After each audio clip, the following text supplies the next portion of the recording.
Boas tardes a todos e a todas.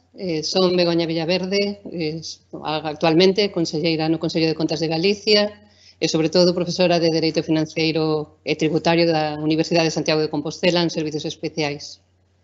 Doulles a benvida a este novo seminario do ciclo da COVID-19, Campus da Cidadanía, unha iniciativa que, bueno, sin dúbida, presenta un enorme interese. Os efectos desta pandemia están afectando a ámbitos económicos e sociais amplísimos, os que a fiscalidade non é allea. Todas estas situacións de cambios e incertidumes tan intensos que vivimos estes días, pois fai máis que nunca necesario que nos formemos, que esteamos atentos a todos os cambios, a todas as medidas que se van adoptando nos distintos ámbitos do dereito e outros ámbitos económicos e sociais. Hoxe imos a ter unha nova intervención sobre unha media hora, quizáis un pouquiño máis, sobre as medidas fiscais fronte ao coronavirus. Recordolles que ao final se vai abrir unha rolda de preguntas que poden formular a través da link de preguntas e respostas da aplicación Teams. É importante que fagamos esas preguntas ao finalizar a sesión. O profesor o poñente de hoxe estará encantado de dar resposta a todas elas, pero as deixamos para ese momento final. O noso poñente, o noso invitado hoxe é César García Novoa, catedrático de Dereito Financeiro e Tributario, o que me une unha especial amistade e, sobre todo, bueno, teño que decir, foi o meu director de tese. Estou segura de que non lle fai falta ningunha presentación. Se tivéramos que enumerar todos os seus traballos, pois consumiríamos a media hora que ten para a súa exposición. E, dende logo, creo que é moito máis interesante que o escoitemos a él, que aprendamos sobre esas medidas que se están adoptando en materia tributaria, de momento tanto polo Goberno central como os gobernos autonómicos e locais, que parece que están máis ben enfocadas ao aprazamento do pagamento das débedas tributarias ou a suspensión dos plazos de cumprimentos de outras obrigas de carácter formal, pequenas medidas que seguramente deberán ser complementadas con outras actuacións que estou segura que o profesor García Novoa nos explicará con todo o detalle e con moitísima claridade.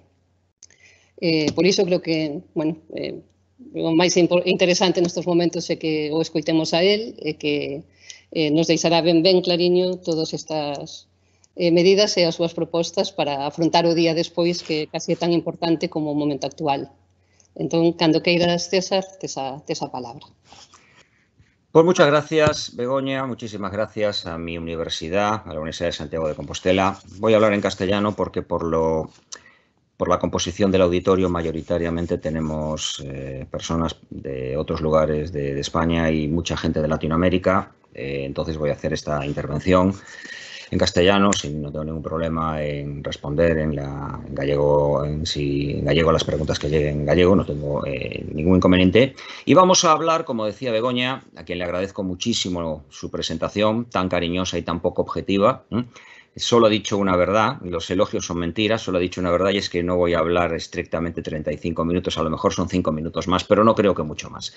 Es una gran satisfacción poder participar en este ciclo de conferencias de mi universidad, de mi alma mater, de la USC, y creo que es un verdadero exponente de la función social que tiene la universidad en estos tiempos difíciles, que es trasladar el conocimiento y la materia crítica a la sociedad, y hacer con ello un servicio que nos corresponde como universidad pública, transferir ese conocimiento y prestar con ello un servicio para abrir los debates que este cambio de época que se avista va sin duda alguna a traer y en el que tenemos todos que aportar en la medida de nuestras posibilidades, nuestras opiniones y nuestros criterios a estos grandes debates que se atisban ya.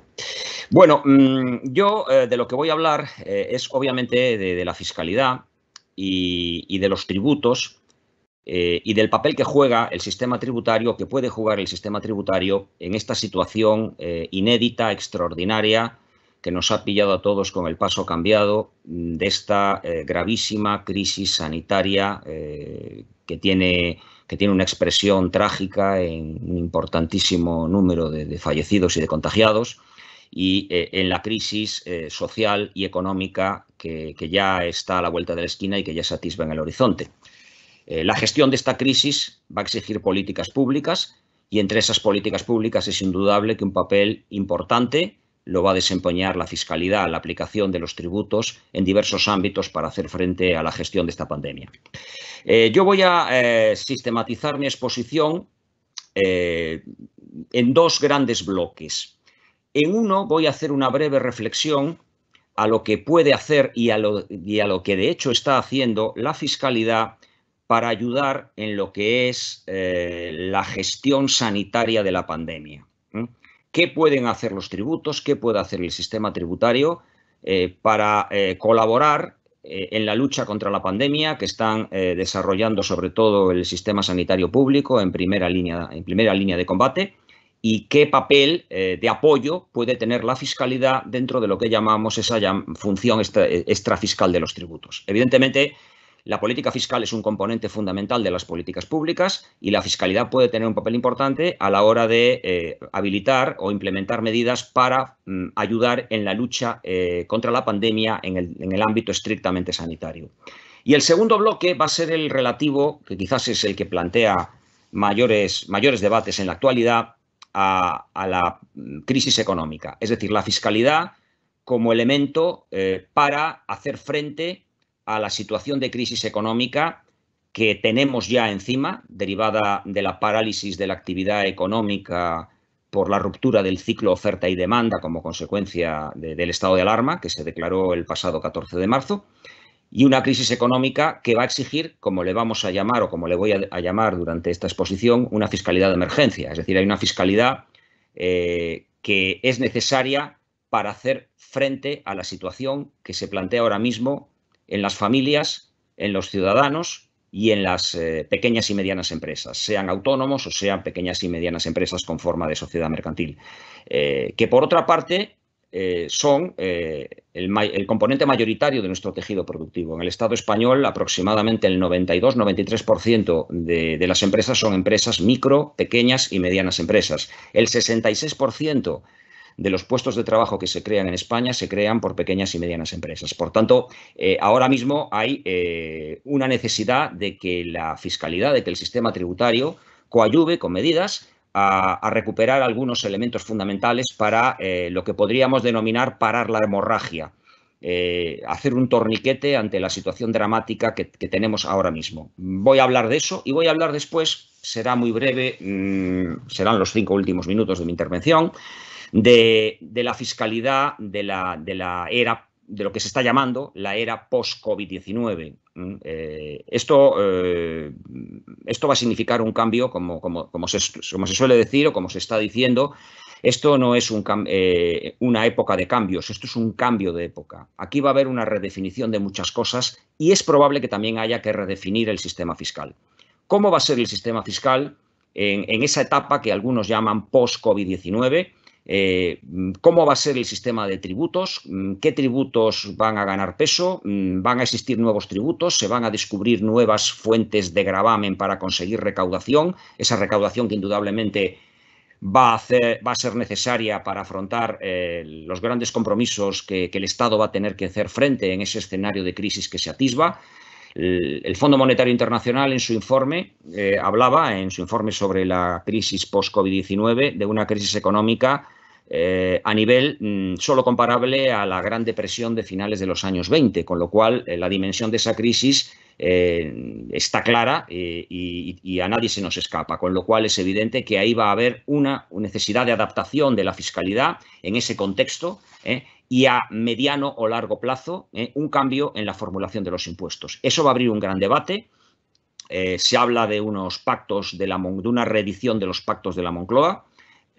Los pactos de la Moncloa en su momento tuvieron un componente fiscal importantísimo, pues evidentemente esos pactos de la Moncloa van a necesitar o van a exigir un pacto fiscal, y ese pacto fiscal va a tener que redefinir el sistema tributario para los próximos meses y los próximos años, y es evidente que eso también va a obligar a unos debates. A eso voy a hacer referencia al final de mi intervención, y en ambos casos, sobre todo a la hora de hablar de la fiscalidad en el ámbito de la lucha contra la pandemia en el ámbito sanitario y de la fiscalidad frente a la crisis económica actual, frente a la llamada fiscalidad de emergencia, voy a referirme a lo que se hizo. Se hicieron muchas cosas, y a lo que se podía haber hecho. En muchos casos, cosas que han hecho otros países de nuestro entorno y que aquí no se han hecho. Bueno, pues son de las cosas que voy a hablar. Espero, repito, no excederme más allá de los 30-35 minutos y, en todo caso, espero lo que es la primera y fundamental obligación de todo ponente, que es aburrir lo menos posible el auditorio. Bueno, pues en primer lugar, la fiscalidad y la lucha en el terreno sanitario contra la pandemia del COVID-19. ¿Qué pueden hacer los tributos? ¿Qué medidas se pueden crear? Bueno, se pueden crear medidas o se pueden contemplar medidas que directamente ayuden en la lucha contra la pandemia en el terreno sanitario. Y alguna ya se ha creado, alguna ya se ha contemplado. El decreto ley, uno de los decretos leyes que vamos a citar, porque ha habido una retahíla de decretos leyes, pero fundamentalmente en el terreno fiscal han sido 4 los que vamos a citar: el 7-2020, el 8-2020, el 14-2020 y el 15-2020. El Real Decreto Ley 15-2020 contempla, seguramente ya lo sabéis, un tipo cero transitorio para las entregas de bienes consistentes en material sanitario, que es material sanitario que aparece definido en un anexo y entre los que se encuentran los principales productos sanitarios que se utilizan en la lucha contra el coronavirus. Básicamente, pues mascarillas, guantes, geles desinfectantes, etc. Esto es un tipo cero y esto era una necesidad. Esto era una necesidad que ya se venía demandando por una razón.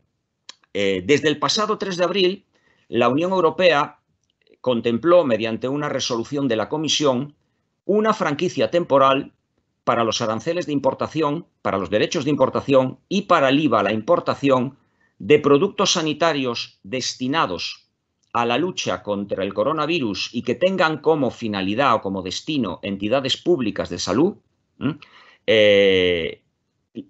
declarando exentos esas importaciones tanto de los derechos arancelarios, de los aranceles, como del IVA a la importación. Es decir, que desde el 3 de abril importar mascarillas o importar guantes de países de fuera de la Unión Europea, por ejemplo de China, no conlleva pagar ni aranceles ni IVA a la importación. Es decir, se compran sin aranceles y se compran sin IVA. Y posteriormente se pueden ceder por las empresas, muchas empresas que han comprado mascarillas para cederlas a hospitales, se pueden ceder a hospitales del sistema público de salud, de la sanidad pública. Bien, pues eso parece de justicia, era algo lógico, es una franquicia de carácter transitorio con una serie de requisitos y fundamentalmente, y esto es muy importante, que se adquieran este material sanitario con destino al sistema público de salud, a los hospitales de la sanidad pública. Claro, eso generaba una situación que no era tolerable, que no era defendible. Las mascarillas se seguían gravando al tipo general del IVA del 21%. Los guantes se seguían gravando al tipo general del IVA del 21%.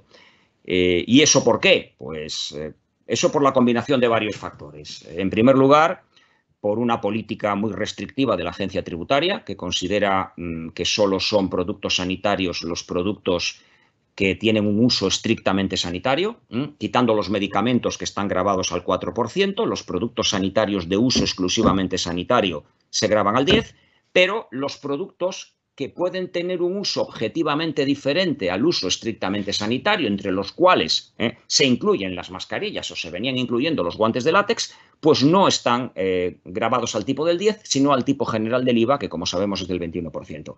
Eso además con el apoyo de una sentencia del Tribunal de la Unión Europea del año 2013, a mi juicio bastante desafortunada, que avalaba esta política en relación con el IVA de los productos sanitarios. Y se daba una situación extremadamente injusta. Si una empresa española quería comprar mascarillas en el exterior, en China, por ejemplo, para donársela a un hospital público, pues las adquiría sin IVA y sin aranceles a la importación. Sin embargo, si las adquiría a una empresa fabricante española, en territorio español, territorio de aplicación del IVA, pues las tenía que adquirir con el IVA del 21%. Además, al ser donadas, ese IVA no era deducible, con lo cual, como se suele decir en el argot tributario, esa empresa se comía el IVA, no lo podía deducir, con lo cual teníamos una carga fiscal ligada a la solidaridad, lo cual no parecía muy aceptable. Bueno, pues ese tipo cero que se introduce en el Decreto Ley 15-2020 pues parece una cuestión de justicia y una cuestión absolutamente lógica y razonable. Se trata de un tipo cero temporal para productos sanitarios adquiridos y que se vayan a ceder a entidades sanitarias públicas. Bien, esa es una medida que puede demostrarnos cómo la fiscalidad puede ayudar a favorecer o a coadyuvar en la lucha contra la pandemia en el terreno estrictamente sanitario. ¿Se podrían haber hecho más cosas? Pues se podrían haber hecho más cosas. Yo hay un punto que creo que es importante, que es mejorar, aunque solo sea transitoriamente, la fiscalidad de lo que podríamos llamar la solidaridad, la fiscalidad de la solidaridad. Ahora mismo, el tratamiento de la solidaridad, donaciones a entidades sin ánimo de lucro, a organizaciones no gubernamentales, pues se rige por una ley del año 2002, pero en algunos puntos existen problemas importantes que podían corregirse temporalmente para facilitar los donativos o para que los donativos o la solidaridad no tuviese un coste fiscal. Ya no se trata de incentivar, se trata de que no haya un coste fiscal derivado de ser solidario, que parece de pura lógica. Ahí también se podría ayudar en la lucha en el terreno sanitario. Por ejemplo, ahora mismo en el IRPF los donativos tienen un límite máximo del 10%, los donativos por personas físicas tienen un límite máximo del 10% de la base imponible del IRPF. Una persona puede donar lo que quiera, obviamente, pero lo que done más allá del 10% de su base imponible del impuesto sobre la renta a las personas físicas no tiene ninguna ventaja fiscal. Algunos dirán, pues es lógico, porque el 10% como límite es bastante, pero es evidente que podría temporalmente modificarse esta posibilidad. Incluso, aunque esto ya no sea hablar de las donaciones a hospitales o a entidades del sistema público de salud, pero sí de comportamientos solidarios en este contexto que estamos viviendo, creo que se podrían haber hecho más cosas. Hay un punto, por ejemplo, en que yo creo que se podría haber mejorado, que es el tema de la condonación de alquileres en locales de negocios. Ha habido muchos casos de propietarios de locales de negocios que a sus arrendatarios pues le han condonado, le han perdonado la renta pues de unos meses, de los meses de duración del estado de alarma, por el cierre del local, por la imposibilidad de obtener ingresos, lo cual está muy bien. Pero tenemos un IVA que grava el arrendamiento de locales de negocios y que lo grava según el criterio del devengo. Por tanto, no está claro que no haya que ingresar el IVA por ese alquiler, aunque no se haya pagado la renta, si no hay ninguna previsión contractual que establezca que esa renta queda suspendida. Por tanto, el consejo es, en cualquier caso, si se hace esa condonación, se debe reflejar en algún documento donde se prevea la suspensión del pago de la renta para que no surja el devengo del IVA, porque si surge el devengo del IVA, el propietario del local de negocio estará obligado a ingresar ese IVA, independientemente de que no lo haya cobrado, porque se lo ha condonado verbalmente a su arrendatario. Por tanto, creo que son cosas que se podrían haber previsto, pero que se refieren tanto a lo que es la lucha en el terreno de lo sanitario, donde los impuestos podrían tener un cierto papel, como a lo que es una mejora de la fiscalidad, del altruismo y de la solidaridad, que sería necesaria en estos momentos. Pero realmente donde está la clave del uso de los impuestos con una finalidad de intentar corregir la actual situación en que nos vemos abocados en la pandemia, es en el terreno económico, estrictamente económico. En la crisis actual que ya se está manifestando y que se debe fundamentalmente al parón de la actividad ligado a lo que fue la declaración del estado de alarma y a las limitaciones en cuanto a la movilidad y ocupación de espacios públicos prevista en el Real Decreto 463/2020. Esta situación de crisis pues tiene un punto que es fundamental y eso que llamábamos la fiscalidad de emergencia, como se viene reconociendo por parte de todo el mundo, incluso de los organismos internacionales, pasa por un punto que es esencial, que es la liquidez. Es decir, nos encontramos en una situación en la que se ha roto la cadena de oferta y demanda. Los comercios no venden, las empresas no producen, los consumidores no consumen. Por tanto, hay un problema de parálisis de la actividad económica y, por tanto, un problema de liquidez. Y donde se está insistiendo es que el sistema tributario tiene que favorecer la liquidez El sistema financiero público en su conjunto, pero singularmente la parte de los ingresos tributarios, tiene que coadyuvar a facilitar, a mejorar la liquidez tanto de las familias, de los consumidores, de los ciudadanos, como de las empresas, singularmente de las pequeñas y medianas empresas, prioritariamente de los autónomos, de las pequeñas y medianas empresas. Y ahí es donde se han focalizado, no solo en España, sino en muchísimos países de nuestro entorno, las principales medidas de políticas públicas frente a la emergencia económica actual. Por un lado, se ha utilizado la vía del gasto público. Muchos países han habilitado mecanismos de estímulos mediante transferencias a las empresas y a las familias. Es decir, transferencias, subvenciones, es decir, transferencias de medios públicos a empresas y a familias. Y hay países de nuestro entorno con programas muy ambiciosos de gasto público en este sentido. ¿Qué se ha hecho en España? Pues realmente lo que es la vía del gasto se ha explorado realmente de una manera muy limitada. Tenemos, por un lado, una línea de avales ICO que se previó en el Decreto Ley 8/2020, que son avales para garantizar los préstamos que autónomos que hayan cesado en su actividad o que hayan reducido en un 70% su actividad económica, cosa que hay que acreditar, soliciten de entidades financieras. Es más, desde la propia agencia tributaria se ha dicho que estos préstamos avalados por el ICO se pueden solicitar incluso para el pago de tributos. Es decir, que sería una línea que muchos autónomos tendrían que explorar, que muchos autónomos ahora hablaremos de ello, pero muchos autónomos que carecen de liquidez inmediata para hacer frente al pago de tributos, muchas pequeñas empresas que no tienen liquidez, no tienen tesorería para pagar los tributos cuyos plazos van venciendo, pues pueden acudir a pedir un préstamo, que es lo que viene a decir una de las soluciones que da la agencia tributaria. Fijaros además una cosa que es muy importante. El Decreto Ley 15/2020 prevé una medida relacionada con esta posibilidad. Dice que si uno presenta una autoliquidación o declaración de liquidación de un impuesto sin ingreso, no se inicia el periodo ejecutivo si se acredita que se ha solicitado un préstamo destinado al pago de los impuestos. Es decir, es una excepción a la regla que contempla nuestro ordenamiento jurídico, la Ley General Tributaria, de que si se presenta una autoliquidación, por ejemplo, del impuesto sobre la renta de las personas físicas y no va acompañada de ingreso, finalizado el plazo para autoliquidar o para declarar, comienza el periodo ejecutivo y el contribuyente ya se ve abocado al pago de los recargos ejecutivos, que son los del artículo 28 de la Ley General Tributaria. Aquí hay una excepción.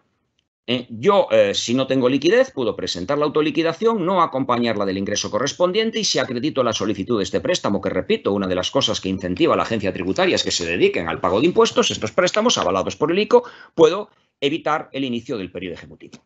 Esa sería una primera vía. La otra es la llamada prestación especial para autónomos, que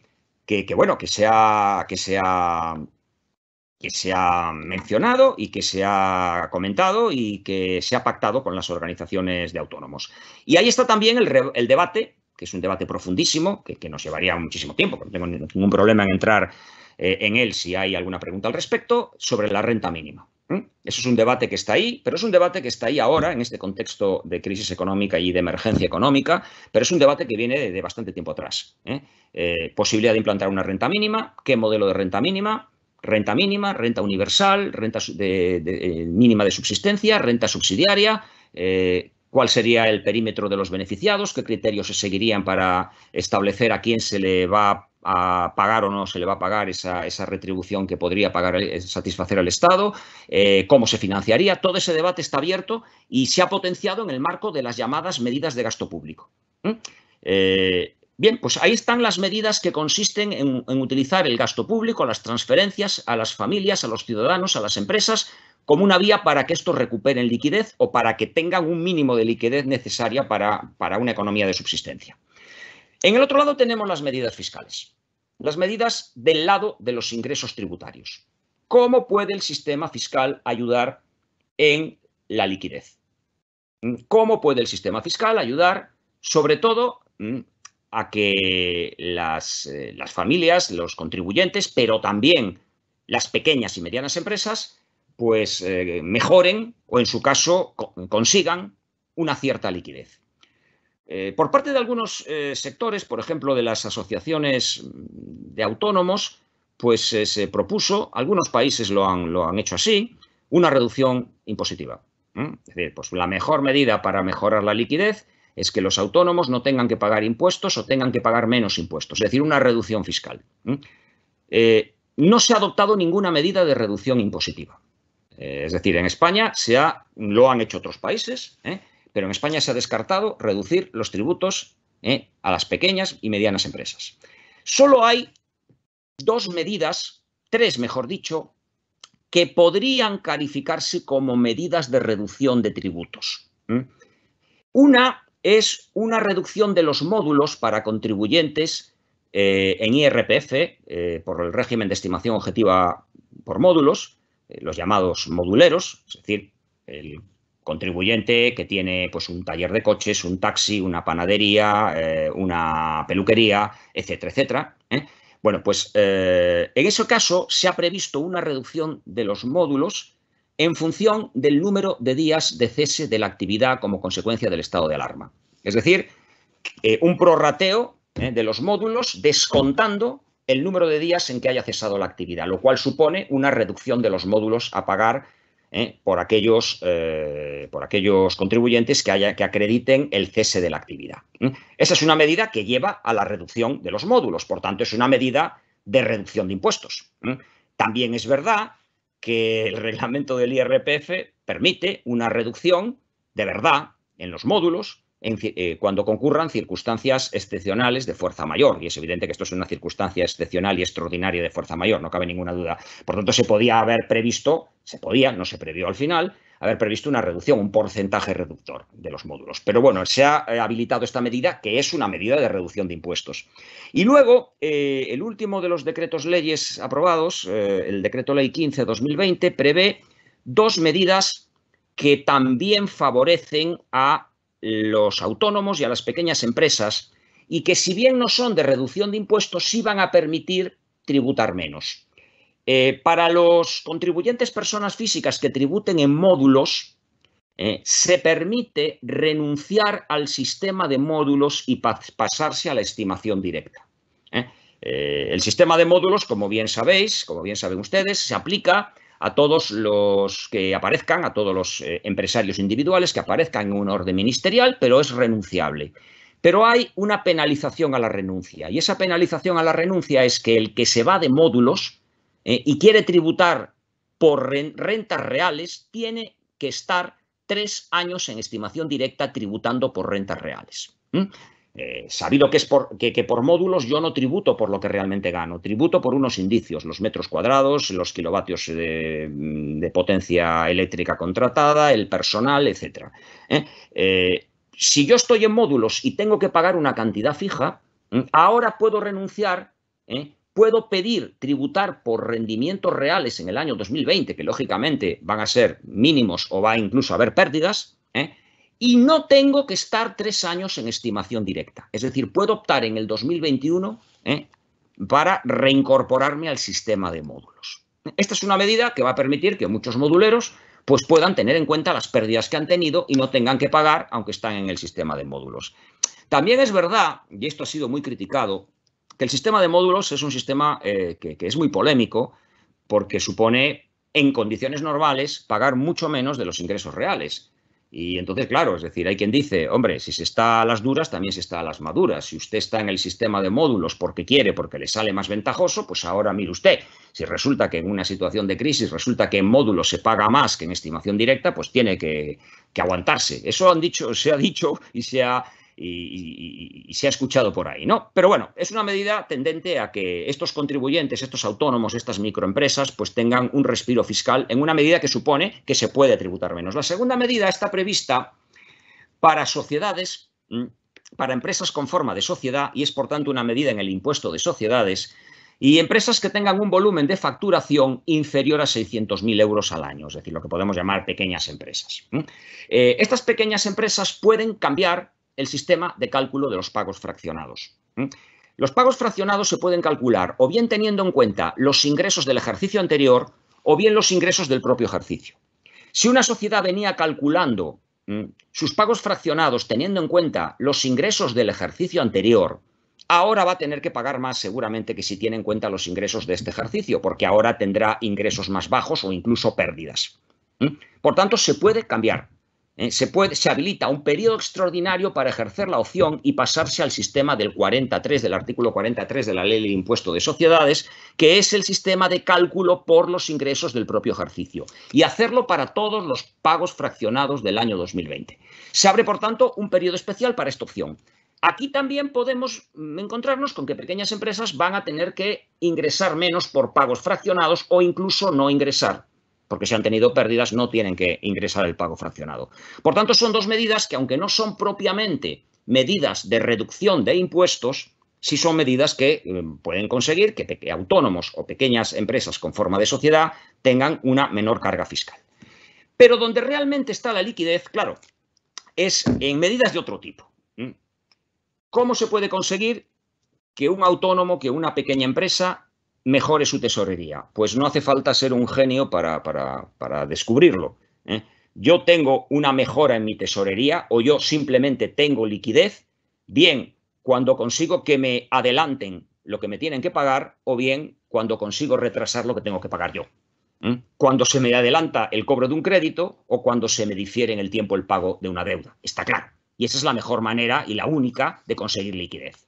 Bueno, pues eso también se puede prever ahora mismo dentro de esta fiscalidad que estamos llamando fiscalidad de emergencia. Se puede conseguir que Hacienda devuelva más rápido lo que tenga que devolver a los contribuyentes y se puede conseguir que ciertos contribuyentes paguen más tarde. ¿Se ha operado en ambos lados? Pues en el primero no.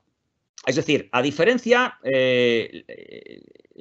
concretamente el 3 de abril se publicaba un informe de la OCDE que hacía referencia a la situación fiscal, un informe de la OCDE con el CIAT. El CIAT es la Confederación Iberoamericana de Administraciones Tributarias. Agrupa a las administraciones fiscales de todo el ámbito de Latinoamérica. En este informe se hacía referencia a lo que se llaman los quick refund, es decir, las devoluciones rápidas. Y se aconsejaba habilitar devoluciones rápidas en el IVA. Muchos países han habilitado sistemas de devolución rápida en el IVA para que el IVA se recupere lo más rápido posible y no se vea afectada la liquidez de los empresarios. Nosotros no tenemos, yo creo que lo permitiría la directiva del IVA, pero no tenemos esa medida, no se ha previsto por ahora. La única medida, curiosamente, que según la agencia tributaria es una medida de devolución rápida, es que la campaña de renta empiece cuando tiene que empezar. Es decir, que la campaña de renta no se retrase en el tiempo. Ahora hablaremos de que no ha habido moratoria en España, no ha habido un diferimiento generalizado del pago de tributos y la campaña de renta ha empezado pues, cuando tocaba. No se ha diferido en el tiempo el inicio de la campaña de renta. Y uno de los argumentos es que, teniendo en cuenta que aproximadamente el 73% de las declaraciones del IRPF son a devolver, el mejor sistema de devolución rápida es que la campaña de renta empiece en su momento y no se retrase, porque entonces estaremos adelantando las devoluciones del IRPF y eso mejora la liquidez de los contribuyentes. Ese ha sido un argumento que se ha barajado, pero no se ha explorado la vía de las devoluciones rápidas. Donde sí se ha operado ha sido en el otro lado. Si no vamos a conseguir devolver antes a los contribuyentes, sí vamos a intentar que los contribuyentes puedan pagar con retraso, puedan pagar con demora, puedan pagar con diferimiento. ¿Qué se ha hecho en este punto? Primero, lo que no se ha hecho. No ha habido una moratoria general del pago de tributos. Otros países también optaron por esta vía. Muchísimos países. Lo que hicieron fue agarrar y decir, pues este plazo terminaba, por ejemplo, el 20 de abril, pues se pasa al 20 de julio, para todo el mundo, para todos los contribuyentes. Incluso Estados Unidos, donde el plazo para la declaración del impuesto sobre la renta termina siempre, es casi, es algo histórico, termina el 15 de abril, se ha pasado este año al 15 de julio. Es decir, para todo el mundo, una demora en el pago de los tributos. Eso tendría un efecto letal en la tesorería pública y en los ingresos públicos, eso es cierto. Y además, el argumento de la agencia tributaria es que en este país tenemos una administración tributaria con muchos medios y que, por tanto, en vez de un sistema de diferimiento generalizado para todos, que hay medios para un sistema de concesión individualizada de aplazamientos, que es finalmente por lo que se optó. Ojo, es por lo que finalmente se optó, pero también se previó en el decreto ley 14/2020 de 14 de abril, retrasar los pagos que vencían el 20 de abril hasta el 20 de mayo. No para todos los contribuyentes, solo para los que vamos a señalar a continuación. Pero eso también es una medida de diferimiento generalizado. Es decir, de diferimiento generalizado quiere decir que la ley, en este caso un decreto ley, retrasa para todos la fecha tope del pago de impuestos. De diferimiento individualizado es que yo pido el aplazamiento y me lo conceden a mí y me dan un plazo singular para mí. Esa es la vía prevalente, la que se quiso hacer prevalente, la de aplazamientos, pero a solicitud del particular y de forma no generalizada. ¿Qué medidas se tomaron en este punto? Bueno, pues un sistema especial de aplazamiento. Digo especial porque coexiste con el general. Sabéis que está regulado la posibilidad de pedir aplazamientos. Está en el artículo 65 de la Ley General Tributaria. Hay determinadas deudas que no son aplazables, sobre todo las retenciones. Una empresa no puede pedir el aplazamiento de las retenciones porque la norma presume que nunca va a haber problemas de liquidez con una retención que la empresa ya practicó en la nómina de los trabajadores. Es decir, una empresa nunca podría alegar que no tiene liquidez para pagar unas retenciones o para ingresarlas en el Tesoro Público porque previamente esa retención ya la practicó en la nómina del trabajador. Y esa es la filosofía que lleva o que ha llevado tradicionalmente a decir que las deudas de las empresas por retenciones de los trabajadores no son aplazables. Pero hay un sistema general de aplazamiento. Pues bien, el Decreto Ley 7/2020 creó un sistema especial de aplazamientos que ya se conoce como el aplazamiento del COVID-19. ¿En qué consiste este sistema especial? Primero, no es para todos los deudores ni es para todas las deudas. No es para todos los deudores porque solo pueden acogerse a este aplazamiento empresarios con un volumen de operaciones que no supere los 6 millones de euros. Se puede pensar, bueno, un volumen de operaciones de 6 millones de euros es un volumen importante, es verdad, pero también es verdad que las empresas de reducida dimensión, las pymes a efectos del impuesto de sociedades, lo que podríamos llamar el concepto fiscal de pyme, abarca a las empresas que facturan hasta 10 millones de euros anuales. Con lo cual, digamos que no se cogió, no se tomó el concepto general de pequeña empresa o de empresa de reducida dimensión en el impuesto de sociedades, sino que se restringió un poco. Por lo tanto, pero bueno, en algún límite había que poner y se optó por los 6 millones de euros. En segundo lugar, se refiere solo a deudas de vencimiento entre el 13 de marzo, es decir, un día antes de la declaración del estado de alarma, y el 30 de mayo. Inicialmente iba a ser el 30 de abril, ahora, por lo que voy a decir después, se prolonga hasta el 30 de mayo. Todo aquel contribuyente que no facture más de 6 millones, no tenga un volumen de operaciones superior a los 6 millones de euros y tenga una deuda de vencimiento entre el 13 de marzo y el 30 de mayo, puede pedir el aplazamiento que estamos llamando del COVID-19. ¿Qué tiene de ventaja este aplazamiento? Primero, tiene la ventaja de que se pueden aplazar deudas que no son aplazables por el régimen general. Por ejemplo, las retenciones. Una empresa puede pedir el aplazamiento del ingreso de las retenciones. ¿De acuerdo? Aunque ya las hubiera recaudado, ya las hubiera detraído de la nómina de los trabajadores, lo cual es bastante criticable, por otro lado. Pero bueno, es una medida también para mejorar la liquidez. Usted ha hecho esa retención, tiene ese dinero, no lo tiene que ingresar y puede pedirme un aplazamiento para el ingreso. ¿De acuerdo? En la parte negativa, digámoslo así, es que está limitada a deudas que no requieren garantía, que son deudas de importe inferior a 30.000 euros. Por tanto, si la deuda es superior a 30.000 euros, no es posible acogerse a este aplazamiento especial del Decreto Ley 7/2020. Se ha planteado, si una empresa tiene una deuda por 40.000, se puede pagar 10.000 y pedir el aplazamiento especial por los 30 restantes. En principio, la agencia tributaria lo admite. Si usted tiene una deuda por 40.000, paga 10.000, y los 30.000 restantes pide el aplazamiento por este régimen especial. No hay problema. Y lo que sí hay es un plazo máximo de 6 meses. Es decir, el aplazamiento es por 6 meses. Pero los 3 primeros meses no se pagan intereses. De manera que, además, así lo dice la agencia tributaria en las preguntas frecuentes de su web y así lo viene manifestando en todas las comparecencias que hacen los responsables de la agencia, a mí me van a conceder un aplazamiento por 6 meses, pero si yo pido carta de pago antes de 3, no voy a pagar intereses. Dice la agencia, esto es igual que una moratoria. Esto es igual que una moratoria, porque si yo voy a pagar con una demora de 3 meses, previa concesión y reconocimiento de esa posibilidad por parte de la agencia tributaria, es decir, lo tengo que pedir y me lo tienen que reconocer, pues yo voy a tener el mismo efecto que una moratoria porque voy a pagar sin intereses. Es igual que una moratoria, pero en vez de una moratoria para todos, una moratoria que hay que pedir singularmente.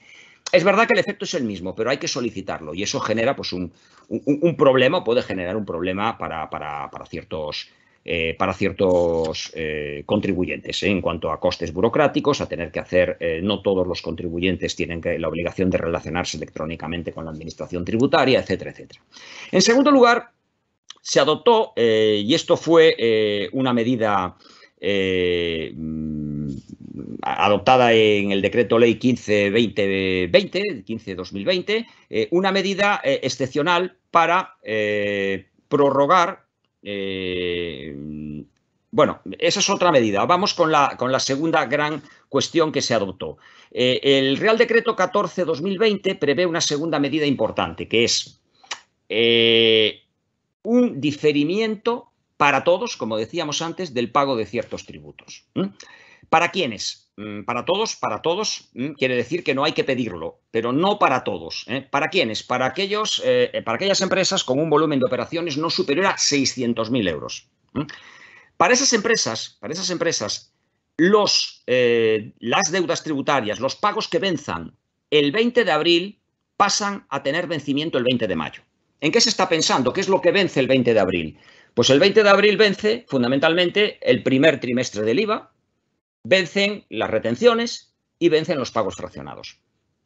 Es más, no solo es que venzan el 20 de abril, es que para domiciliar había hasta el 15 de abril. Pues bien, un día antes, esto se ha criticado por ser demasiado precipitado, porque había mucha gente que ya pagó antes. Bueno, también se dice el que pagó antes es que no tenía problemas. Bien. Y también se dice por la agencia tributaria que estadísticamente la inmensa mayoría de los contribuyentes pagan en la última semana. Pero bueno, en cualquier caso, un día antes del vencimiento de la fecha tope para domiciliar, se acordó, mediante el Real Decreto 14-2020 de 14 de abril, se acordó el diferimiento del plazo de vencimiento del 20 de abril al 20 de mayo. Repito, sin necesidad de solicitarlo, el contribuyente no tiene que hacer nada, pero eso sí, solo para contribuyentes con un volumen de operaciones que no supere los 600.000 euros. Esto parece una moratoria, en realidad lo es. Pero es una moratoria que no es para todos, pero es una moratoria que responde a una decisión tomada pues, a última hora, que se puede justificar por la premura, pero bueno, que fue muy criticada en su momento porque pues, solo una semana antes de que terminara el plazo para pagar, por ejemplo, el trimestre del IVA o para ingresar las retenciones, se acordó la posibilidad de retrasar hasta el 20 de mayo ese pago, cuando algunos contribuyentes o muchos contribuyentes ya habían hecho frente a ese pago. Por último, hay otra medida que, si bien no es de diferimiento del pago, sí es una medida que opera sobre los plazos. En realidad es una medida que lo que pretende es una cosa muy clara. Se pretende que un contribuyente no se vea afectado en sus derechos y garantías por la parálisis de la actividad administrativa derivada del estado de alarma. Si a mí me inician una comprobación limitada antes de la declaración del estado de alarma, el 14 de marzo, por ejemplo, el día 12 de marzo, y se está desarrollando esa comprobación cuando se declara el estado de alarma, pues no es lógico que el contador del plazo máximo de caducidad del procedimiento, que es de 6 meses, siga corriendo durante el plazo de alarma, donde el contribuyente no puede realizar actuaciones ni cumplir requerimientos y la Administración tampoco, en principio, puede realizar actuaciones, salvo que se desarrollen por vía electrónica. Entonces, la regla general es, por un lado, parar el botón del plazo o de los plazos de prescripción y caducidad. El contador de los plazos de prescripción y caducidad queda detenido. Inicialmente, decía el decreto 8-2020, en este artículo 33, queda detenido hasta el 30 de abril, de manera que se reiniciarían los plazos el 1 de mayo, 2 de mayo, porque el 1 de mayo es inhábil. El Decreto Ley 15/2020, en su adicional, traslada el plazo al 30 de mayo. Por tanto, ahora es el 30 de mayo el momento en que cesa esta parálisis del contador de los plazos de caducidad y prescripción y los plazos vuelven a contar el 1 de junio. Lo mismo para cualquier procedimiento que se hubiera iniciado con posterioridad. Se decía inicialmente al 18 de marzo, que fue cuando se entró en vigor este decreto ley, pero al final se reconoció la fecha que debía ser el 14 de marzo, es decir, el inicio de la vigencia del estado de alarma. Cualquier procedimiento iniciado a partir del 14 de marzo, recuérdese que la Administración puede seguir enviando notificaciones y, por tanto, puede haber un inicio de un procedimiento. El plazo de conclusión del mismo se trasladaba inicialmente y también de notificaciones recibidas en ese periodo, el plazo se trasladaba inicialmente a la fecha del 1-2 de mayo y ahora se ha trasladado desde el decreto ley de la semana pasada al 30. Me explico, si yo recibí una notificación el día 16 de marzo, y tengo un mes para recurrirla, no corre el plazo del mes dentro de ese periodo de marzo, sino que el plazo empieza a correr inicialmente el 2 de mayo, por tanto sería del 2 de mayo al 2 de junio, pero ahora se ha trasladado al 1 de junio. El plazo empieza a correr el 1 de junio y será del 1 de junio al 1 de julio. La única duda estaba en qué pasaba con las notificaciones que se habían hecho antes de la entrada en vigor del estado de alarma. Si yo había recibido una notificación, el estado de alarma entra en vigor el 14 de marzo, yo recibí una notificación el día 12 de marzo, y yo tengo para una notificación, por ejemplo, de una liquidación tributaria, yo tengo un mes para recurrirla. ¿Cómo se contaba ese mes?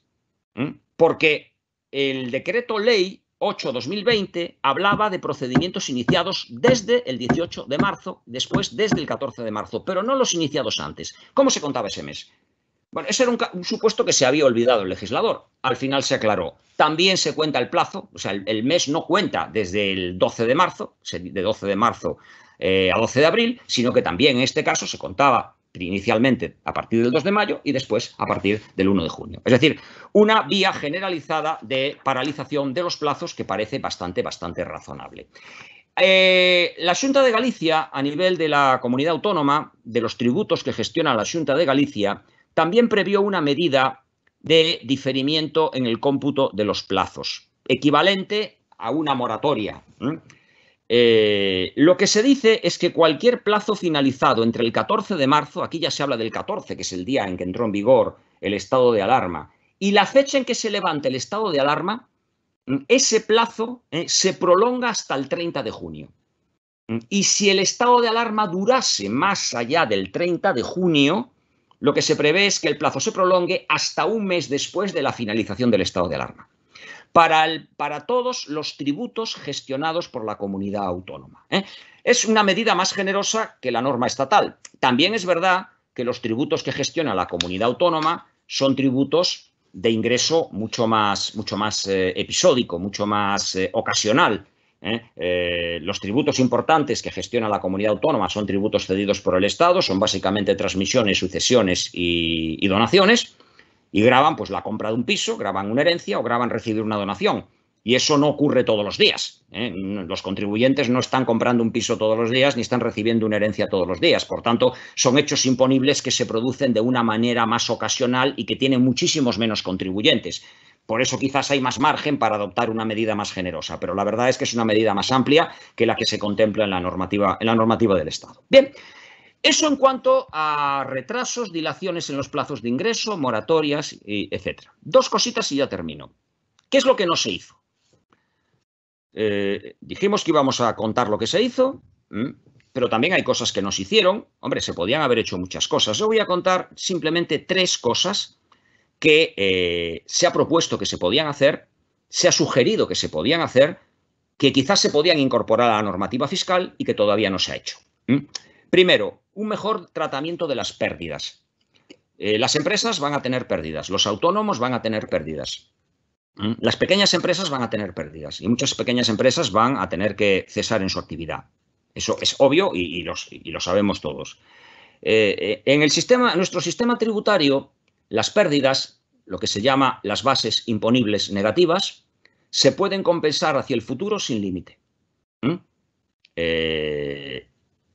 Claro, eso es necesario, para eso es necesario que en el futuro haya rendimientos positivos, beneficios, para poder compensar las pérdidas. El panorama actual no es muy favorable a imaginar que en los próximos años vaya a haber beneficios en cuantía suficiente para compensar las pérdidas. Es más, las empresas que cesen en la actividad pues van a tener unas pérdidas que no van a poder compensar en beneficios futuros, en ejercicios futuros, perdón, porque no van a tener beneficios futuros, porque no van a tener actividad en el futuro. También es verdad que las pequeñas empresas, las entidades de reducida dimensión, tienen en nuestro ordenamiento una interesante figura que es la llamada reserva de nivelación. La reserva de nivelación, que es una posibilidad solo para empresas que facturen menos de 10 millones de euros, consiste en que se puede meter en una reserva indisponible una cantidad anualmente, siempre y cuando no supere el 10% de la base imponible del impuesto de sociedades, y con eso hacer una especie de peto, de hucha, con la cual compensar pérdidas en los 5 años siguientes. De manera que, lo que ha dicho la agencia tributaria, las pequeñas empresas y medianas empresas ya tienen esa posibilidad, las que fueron previsoras y tuvieron beneficios, que hubieran creado o dotado la reserva de nivelación y pueden las pérdidas que vayan a tener ahora, pues compensarlas con la reserva de nivelación. Bueno, las que lo hicieron, las que no lo hicieron y tienen pérdidas, las que tienen pérdidas y cesan en la actividad, por tanto no van a tener actividad en el futuro con cargo a la cual compensar esas pérdidas. Por eso se ha propuesto introducir, aunque fuera temporalmente, una medida de compensación de las pérdidas hacia atrás, que existe en otros países, lo que se llama un carryback. Compensación hacia atrás, que supone que si yo he tenido beneficios en los últimos años, puedo compensar las pérdidas actuales con beneficios pasados. Lógicamente, pidiendo la devolución de lo que he pagado de más. Eso se podría temporalmente prever, lo han propuesto bastantes entidades en sus propuestas de reforma fiscal dirigidas al Ministerio de Hacienda. Una segunda cuestión que hay que contemplar, porque lo ha dicho la OCDE en un informe presentado el pasado 10 de abril, es aclarar qué ocurre con los días de confinamiento en relación con el cómputo de la residencia, de la adquisición o la pérdida de la residencia. Para tener la residencia hay que estar 183 días. ¿Qué ocurre con los días de confinamiento? La OCDE lo tiene muy claro.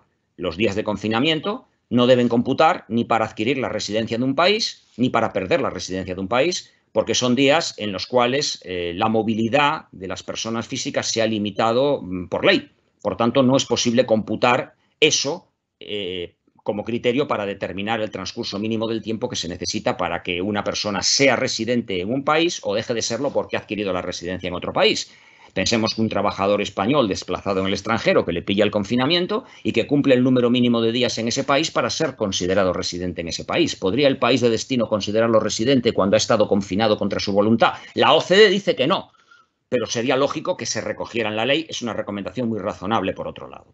Y en tercer lugar, se habla también de recoger en sede de sanciones, incluso de recargos, una especie de estado de necesidad que determine que no se puede imponer sanciones porque no existiría antijuridicidad de la conducta infractora en casos en que no se paguen los tributos por imposibilidad material de hacerlo y que se contemple una especie de estado de necesidad que existe en el derecho penal también aquí. Son 3 medidas, hay algunas más, pero con estas creo que es más que suficiente. Y por último, en 2 minutos, simplemente referirme, esto sería la fiscalidad de emergencia, lo que se ha hecho ahora, lo que se podría hacer. ¿Y qué va a ocurrir en los próximos años? Es evidente, decía antes, que el diseño del sistema fiscal va a tener que cambiar. Va a haber que cambiar el tax mix, lo que llaman los anglosajones el tax mix, es decir, el conjunto de impuestos del sistema. El incremento de presión fiscal que parece inevitable va a tener que venir por los impuestos que realmente tienen potencia recaudatoria. Se habla de la imposición sobre la riqueza, de reforzar el impuesto del patrimonio. Puede ser una posibilidad, pero no olvidemos que su potencialidad para conseguir ingresos es limitada. Puede estar bien, pero repito que es necesario en este punto un incremento en los impuestos que realmente suponen ingresos para el Tesoro Público, que son básicamente renta, sociedades e IVA. Parece que la opción más razonable va a ser un incremento de renta en los tramos altos, parece lo lógico. Sociedades se puede incrementar o se puede continuar con la agenda que estaba prevista de poda de beneficios fiscales, es decir, incrementar la presión fiscal de las empresas quitando una parte de los beneficios fiscales o estableciendo un tipo mínimo sobre beneficios contables para evitar que el tipo efectivo que pagan las empresas sea muy inferior al tipo nominal.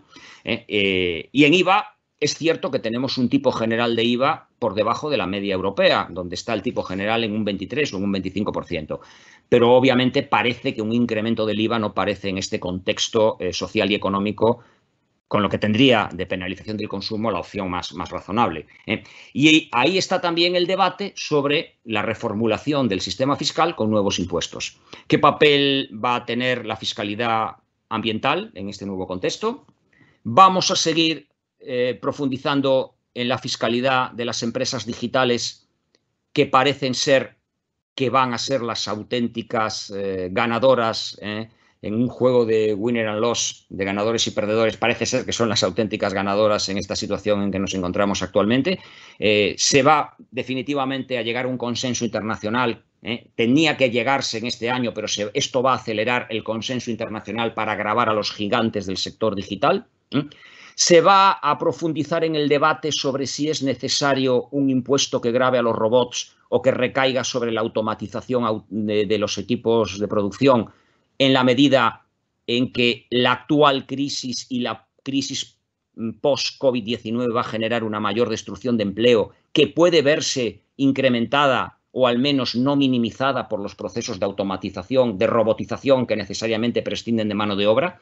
Hay que penalizar los robots que prescinden de empleo mediante un impuesto a los robots, como se ha propuesto desde diversos sectores.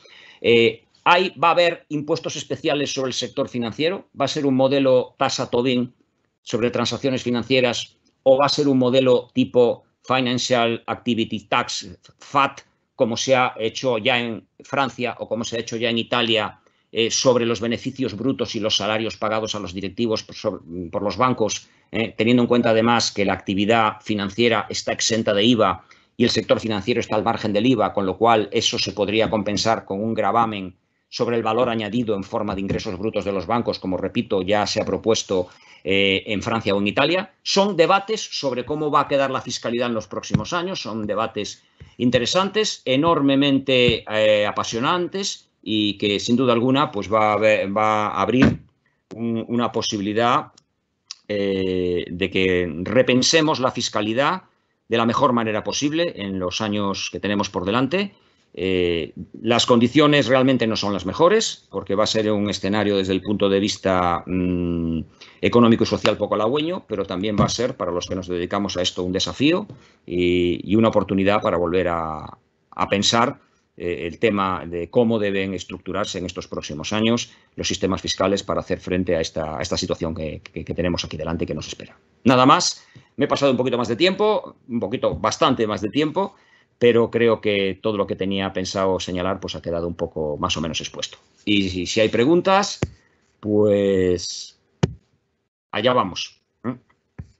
Una pregunta que dice lo siguiente, la hace Julia y dice lo siguiente: ¿cree que las políticas de subida de impuestos para así poder ofrecer una renta mínima a colectivos en riesgo de exclusión, si esta medida se implementa más allá de la temporalidad de este momento, creará una España subsidiaria? Yo creo que quiere decir subsidiada. ¿Sería el premiar no hacer nada con intereses más bien políticos que sociales? Gracias por su charla. Si esto es uno de los argumentos.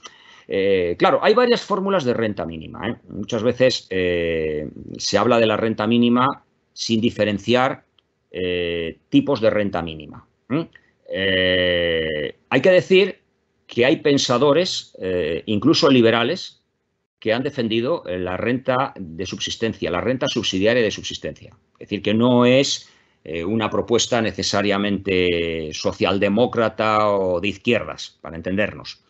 Y sobre todo hay que hablar de distintos tipos de renta mínima. Primero, renta mínima, ya tenemos un subrogado de renta mínima en las comunidades autónomas.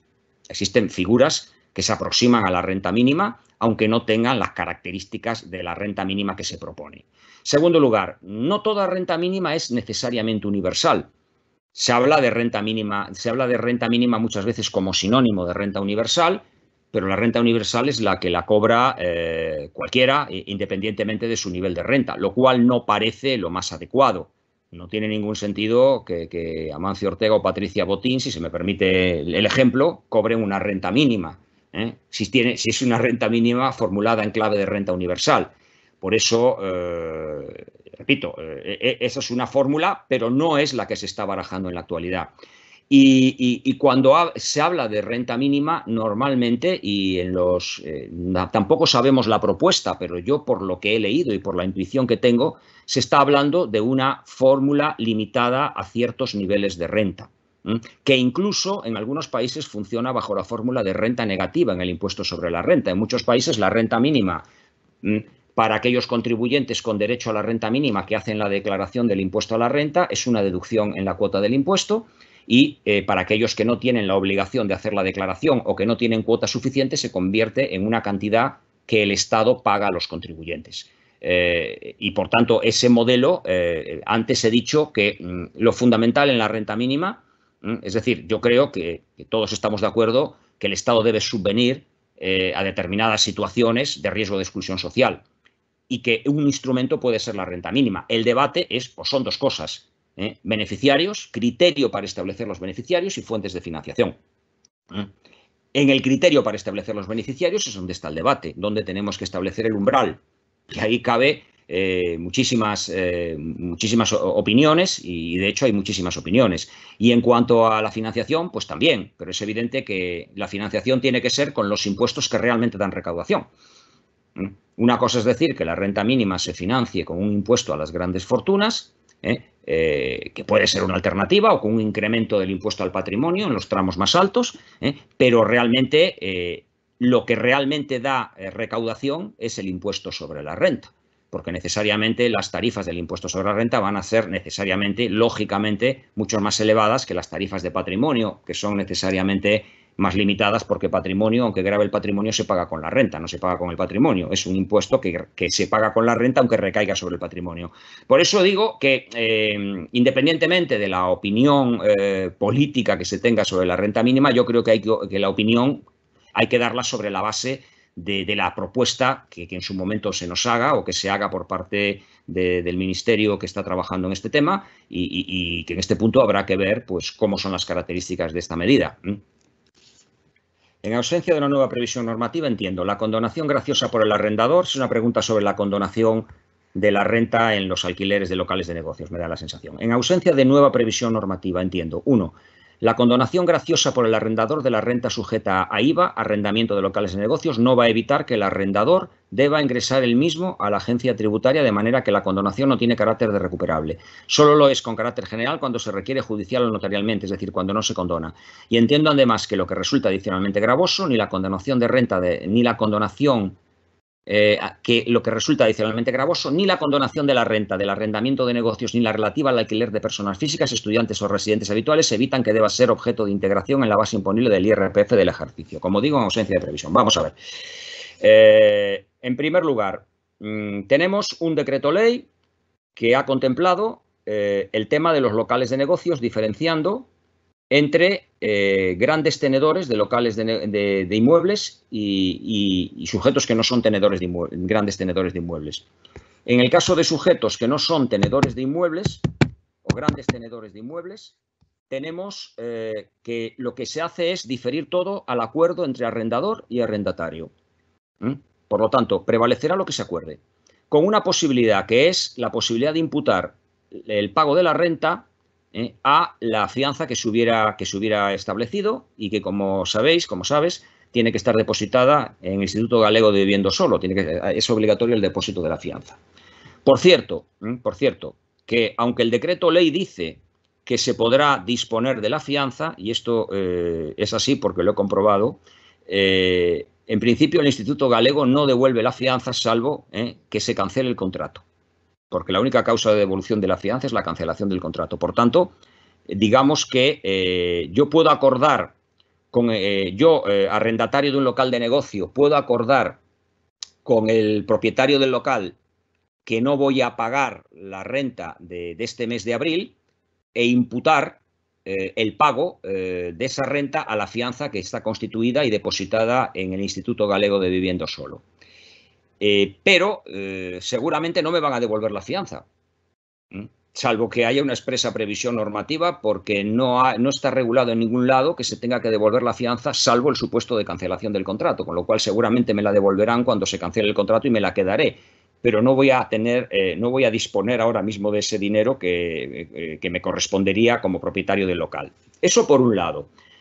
Por otro lado, lo que está claro es que siempre, como se da prevalencia en el caso de que el local de negocio no sea de grandes tenedores, de sujetos que son propietarios de al menos 10 inmuebles, se da prevalencia al acuerdo entre las partes.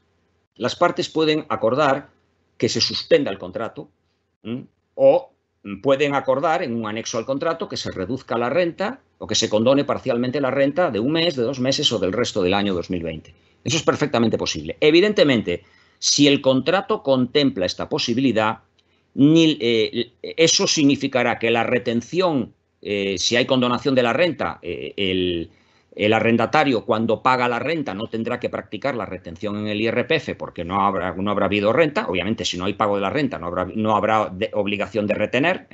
Y si se modifica la renta, la retención se practicará sobre la renta modificada y rebajada. Y para el propio propietario del local no habrá obligación de ingresar el IVA porque no habrá devengo del IVA. Si el contrato está suspendido, el devengo del IVA también se suspende. Por tanto, si yo tengo el pago de la renta suspendida, no se me puede exigir el ingreso de un IVA que no he devengado. Pero es importante que exista la previsión en el contrato. El no tener la previsión en el contrato y en llegar a un acuerdo de buena voluntad simplemente verbal conlleva un riesgo de que la agencia tributaria, que todos sabemos cómo se las gasta, pueda interpretar que se aplica el IVA por devengo y que, por tanto, vigente el contrato y vigente el deber de pagar la renta por la cuantía que sea, el IVA se ha devengado por el 21% del IVA que se ha devengado sobre ese importe y hay obligación de ingresarlo por parte del dueño del local. Por tanto, eso es un tema que habría que tener cuidado. Eso me refería.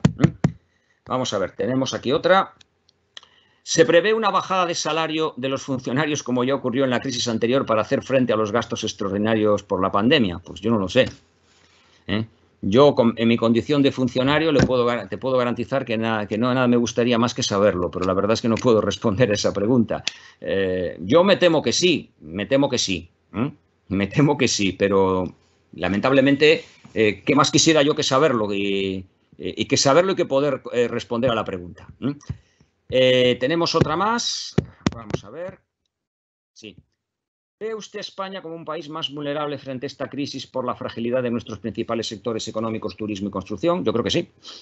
Yo creo que sí. En la dependencia del turismo, el turismo supone un 17-18% del PIB en España. La pérdida de la temporada turística, que es algo muy real y muy serio, porque, claro, la temporada turística no depende de que en el mes de junio o julio puedan abrir los restaurantes con mamparas o puedan abrir con medidas de distanciamiento social. Depende de que vengan turistas del exterior. El turismo en las grandes zonas turísticas en España se nutre de turismo extranjero y depende de que vengan. Situación que también depende de la normalización del tráfico aéreo. Yo dudo mucho de que existan condiciones para que se pueda tener una normalidad en la temporada turística, una normalidad más o menos normal, si se me permite la expresión, de la temporada turística. Con lo cual, la pérdida de la temporada turística supone una caída brutal del Producto Interior Bruto en España. Y es evidente que esa dependencia del sector servicios en general, pero del turismo en particular, en situaciones como esta, nos hace especialmente frágiles. No cabe ninguna duda. Llevamos años hablando de iniciar un cambio progresivo del modelo productivo, pero bueno, es lo que hay y, por tanto, eso es un factor más de vulnerabilidad de nuestro sistema económico. La respuesta es que sí, lo veo especialmente vulnerable y sobre todo, el tema de la construcción, el problema va a ser el tirón de la demanda que va a caer, porque de hecho la demanda ha caído y el precio de la vivienda también. Y eso es evidente que va de la mano también de la caída general de la actividad económica, pero el turismo es un factor especial de vulnerabilidad de nuestro sistema económico, no me cabe ninguna duda. Aunque no esté directamente relacionado con lo tratado en la conferencia, ¿cree que puede aprovecharse la situación actual para favorecer el desarrollo de nuevas industrias que supongan una renovación del tejido empresarial español? En teoría sí.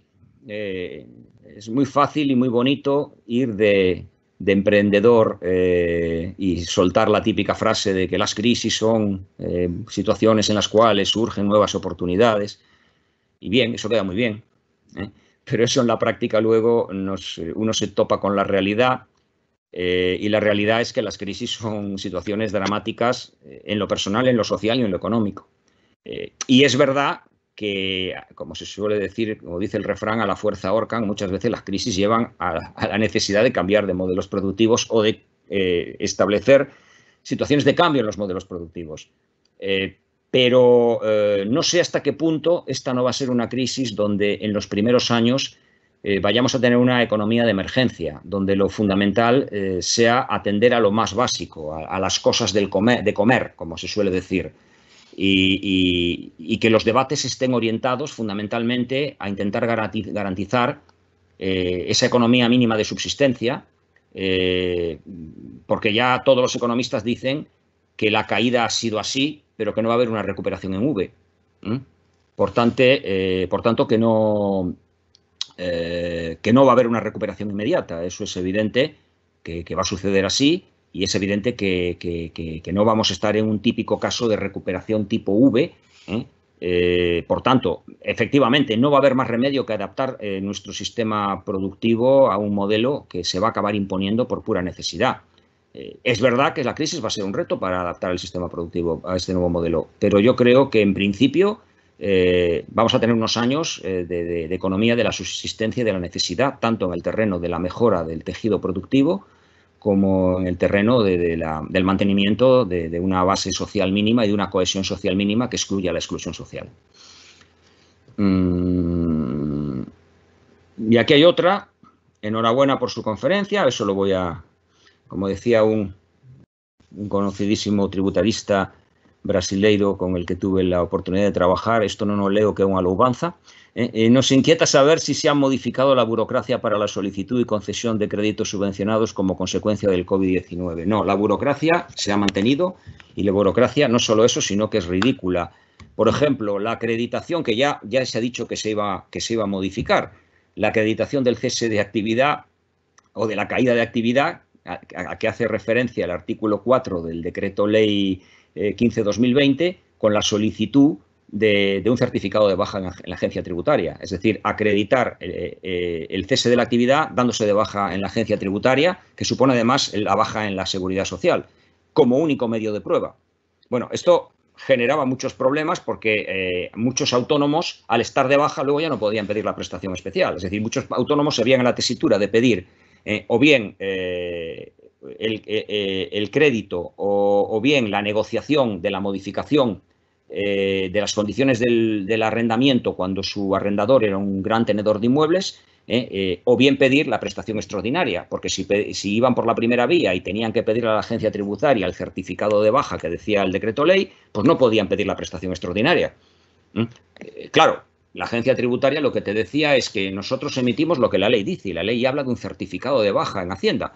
Eso era ridículo, es decir, poner por vía indirecta en la tesitura a los autónomos de tener que optar por una vía o por la otra, cuando yo creo y estoy seguro que la ley no pretendía que fueran incompatibles ambas cosas. No tiene por qué ser incompatible la prestación extraordinaria a favor de un autónomo con la solicitud, por ejemplo, de modificación de las condiciones del contrato de alquiler del local. Bueno, eso se está estudiando y parece ser que se va a evitar o que se va a subsanar. Pero sí, la burocracia sigue siendo la misma y eso no ha cambiado y eso sí, sigue siendo un problema, desde luego. Creo que hay una más. No.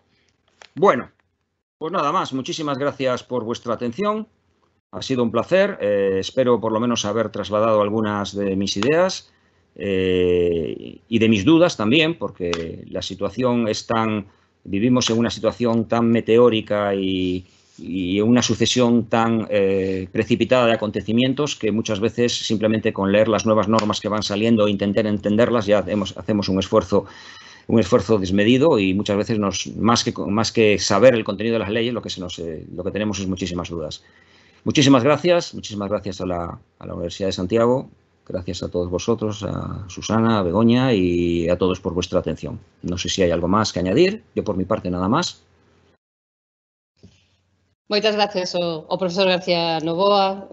Como sempre, unha análise moi polo miúdo, moi completa, enormemente clarificadora. Estou segura de que a súa exposición resultou sumamente interesante para todos, nos deixou todo moi claro e creo que pouco máis se pode engadir. Eu atrévome a simplemente a poñer unha suxestión en riba da mesa porque, ainda que é difícil adivinar o que vai pasar ou facer un pouco de pronóstico nunha situación tan complexa como a que estamos a vivir. O profesor García Novoa nos facía uns apuntamentos moi interesantes sobre como vai ser esa fiscalidade post-COVID-19 e realmente pois, é un ámbito no que a reflexión é moi importante abordar novas solucións, esa fiscalidade pensando nas persoas e non deixar a ninguén atrás, como se soe decir. Pois é unha reflexión que temos que abordar e eu invito a pensar nunha próxima sesión, se non inmediatamente, moi pronto un novo seminario onde poidamos abordar todos estos temas e ver como esta nova administración electrónica pode axudar a diminuir a burocracia, onde unha nova imposición pode conseguir que todos os cidadáns conten cunha protección social axeitada e como a nova fiscalidade atenda a esas preocupacións que tiñamos sobre medio ambiente, sobre a nova digitalización, etc., pero que tamén que aborde un novo contexto de globalización condicionado con este tipo de pandemias. Creo que son moitos os temas que poderíamos incluir, que poderíamos tratar nun seminario deste tipo e simplemente deixo aí a idea porque pouco se pode engadir ao que escoitamos ata agora. Por suposto, agradecer a todos e a todas seguir este seminario pola súa participación activa, desde logo esperamos poder contar con todos vostedes nos seguintes eventos do COVID-19 Campos da Cidadanía. Lembrovos que o próximo xoves 30 de abril Cristina Manzano continuará este ciclo de webinars con un análise cunha sesión sobre a Unión Europea debuxa o seu futuro post-pandemia, sumamente interesante tamén. Creo que o papel da Unión Europea vai a ser fundamental no desenvolvemento das políticas económicas, fiscais e sociais. Sumamente interesante a cita con Cristina Manzano, analista política e xornalista. E, finalmente, non quixera rematar sen agradecer os esforzos do Campus da Cidadanía, do Vicerreitorado de Investigación e Innovación, por facer posible todo este ciclo COVID-19 Campus da Cidadanía. Sen máis, moi boa tarde a todos e moitas grazas.